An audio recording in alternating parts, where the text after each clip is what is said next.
Hey guys, so my name is Allison Kay. I am 22 years old if you don't know me, and I have a life-changing thing to share today in my video. I'm trying to look at the lens, the camera, but I feel like it's just giving weird perspectives because I'm doing front-facing instead of I usually do the other way around for like better quality, I feel like. Anyway, I was pregnant and I lost the pregnancy. I don't know exactly what happened, honestly. I mean, I do, but I don't. I have a video that I filmed previously when I was pregnant that I don't know if I'll upload or not. I think this might negate that video. I don't really want to talk about this a lot, but I also feel like maybe I should just explain it all in one fell swoop and just call it good. But basically, I guess I'll just go into the basics of it, and when I don't share, maybe I'll share in another video someday.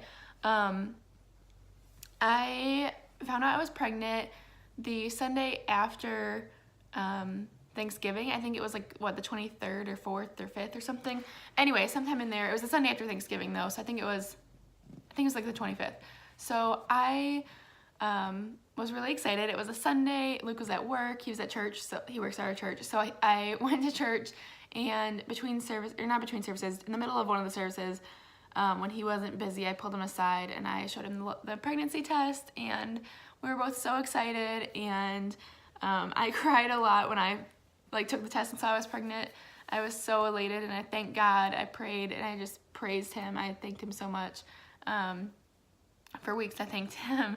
So I don't have my calendar in front of me, but I found out I was pregnant when I was 4.5 weeks, and last week I thought I was 6 weeks and 6 days on Tuesday. I'm gonna go by what my app said as far as like timeline goes, because things were kind of confusing there at the end. So I found out when I was like 4 weeks and 5 days, no, 4 weeks and 4 days.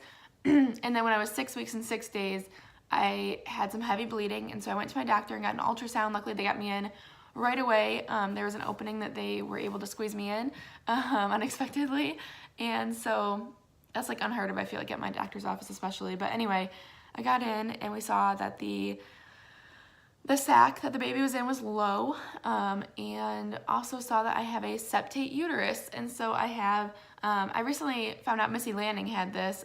She's quite famous here on YouTube, quite popular.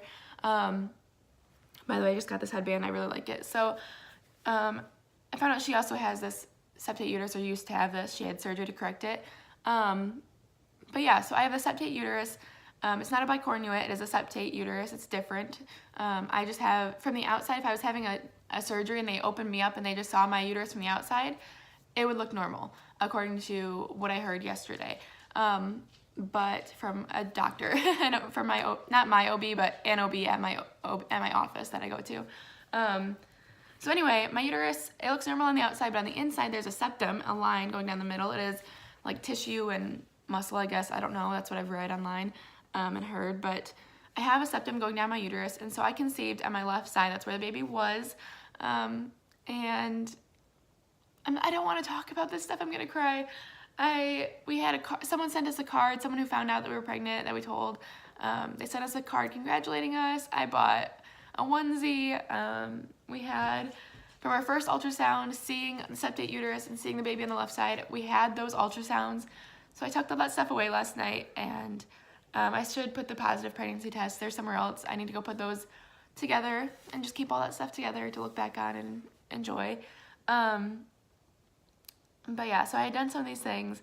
But at that first appointment, when I was 6 weeks, 6 days, we found out I have a septate uterus, so I have a septum down the middle. The right side of my uterus, we think, kind of reacted to all the hormones going on, and we thought that was what the bleeding was. I think it was that and miscarrying at the same time, or just all miscarrying. I don't know, whatever. But because we went back a week later, which was yesterday, and we found on the 18th, and we found out that I had miscarried. I had lost my baby. So I was pregnant for the first time ever, and I lost my baby, and it's terrible and it's devastating. But I didn't feel pregnant for a while. Actually, the day before I turned 6 weeks, I noticed that I had gone from feeling really exhausted all the time to having more energy. And I don't know if that was just a natural shift or if that was the beginning of the end for my pregnancy. So in light of all this, I don't know what my next steps are. I am thinking probably that surgery. I have to talk to my doctor about it, go through a lot of stuff, I'm sure, and I will keep you guys updated on the journey. But right now we are not trying to conceive actively because I just had a miscarriage and I think I'm going to need this surgery. So it's not a good time to get pregnant, and I think from what I've heard, 2 or 3 cycles after that is when you can start trying again. I don't know if I will have this surgery for sure, or if so, I don't know when I will have this surgery, but I'm hoping that by next spring or so, maybe like May or so, we can start trying. Maybe even a little bit sooner than that, maybe March or April, I don't know. Probably not March, but maybe April, April to June, somewhere in there, if we can start trying and maybe get pregnant by next summer and maybe have a little baby in 2020.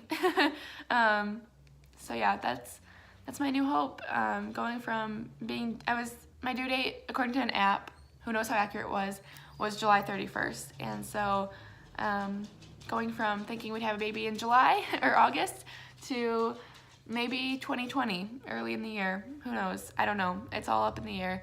I'm doing okay at the moment. I have known for less than 24 hours though that I miscarried for sure, so I'm just dealing with it as I go. I'd appreciate prayers, and I'll keep you guys updated on my journey. If you have questions, you can leave them down below. I will answer questions maybe in another video. So thanks for watching. Have a great day. God bless. God is still so good. Sadie's scratching at the door. I'll talk about my septic uterus later and everything it entails, but basically I'm so sad. But I'm also relieved that this happened at like 6-ish weeks instead of like 20 weeks and having a stillborn. That would have been so incredibly painful, like emotionally, mentally. I don't know if I could have ever dealt with something like that. So I'm really just praying and hoping that, I know this all happened in God's timing, and I know that He will bring us another child or more children in the future. So anyway, thanks for watching. Bye.